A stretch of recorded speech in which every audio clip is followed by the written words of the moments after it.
మాజీ ఐఏఎస్ అధికారి శ్రీనివాసరావు గారిని వేదిక మీద రావాల్సిందిగా ఆహ్వానిస్తున్నారు.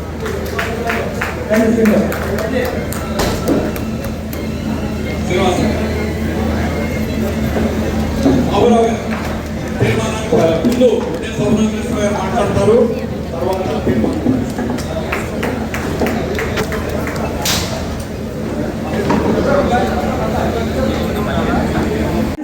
వేత్తలకి ఒక అసహనం కలుగుతుంది కాబట్టి నేనేమి చేయలేని చేతులు కూర్చునే పరిస్థితుల్లో ఉన్నాడు.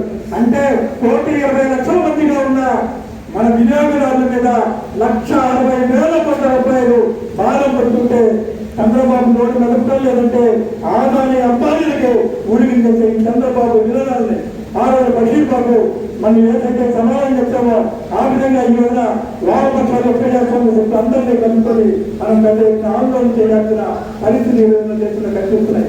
నిజమే ఈ రోజు సౌర విద్యుత్ సౌర విద్యుత్ పేరుతో మరి చాలా వేలాది ఎకరాలకు ఉంది.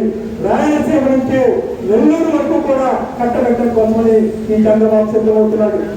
మరి శ్రీనివాసరావు అరేకులో 8,000 ఎకరాలు సుక్షేత్రమైన 3 పంటల పండే భూముల్ని ఈ రోజు తీసుకొని మరి అక్కడ అప్పగించడానికి వ్యక్తులు చేస్తే 20,000 మంది అక్కడ ప్రజానేకం తిరగబెట్టున్నారు, రాష్ట్రాలతో చేస్తున్నారు.